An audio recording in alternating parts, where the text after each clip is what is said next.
People started shooting dirty looks in his mother's direction, and she went over and said, Jesus, son, could I talk to you for just a minute in private?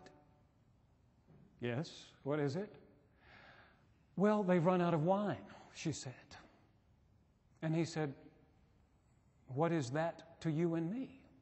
It's not our problem. She said, well, it might be our problem. They might still have wine if you hadn't brought all your wine-bibbing buddies with you to the wedding.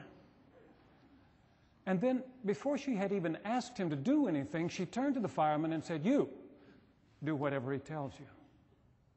And so they came and stood around him as if they were waiting for him to do some kind of miracle or something. He was quiet for a full minute.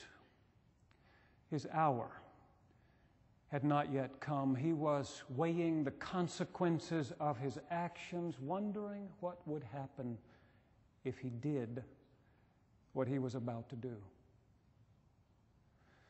But finally he asked the fireman, is there any water in the truck?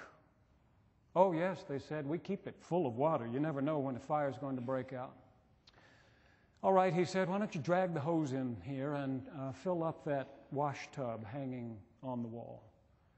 It was one of those big galvanized metal wash tubs. They used it every year for their barbecue fundraiser. They would fill it up with ice and put those little Coca-Colas in there, the 6.5-ounce size. So they got it down off the wall. They put it in the middle of the floor. They brought the fire hose in. They opened the valve just a bit. And they watched in amazement as dark red wine began to flow out.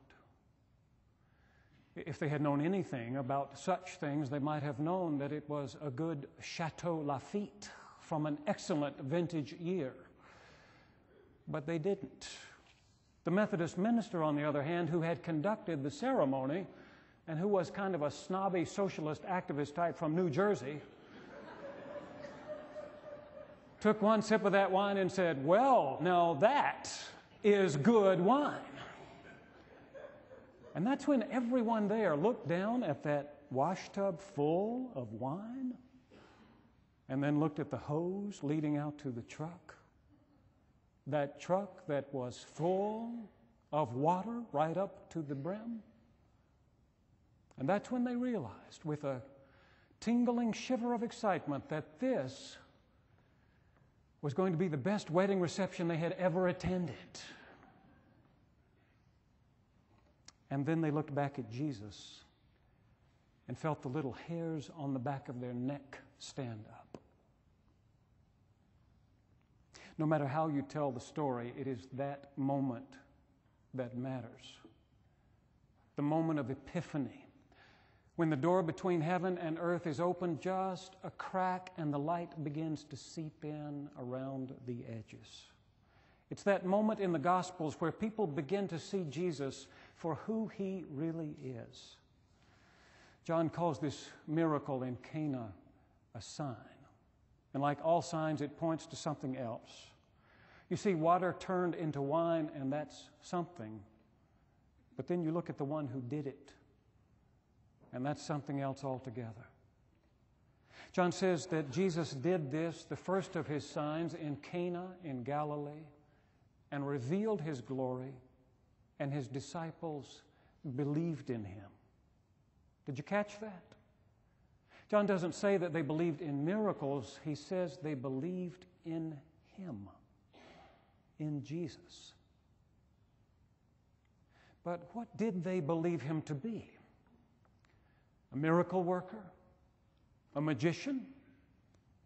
Or something more?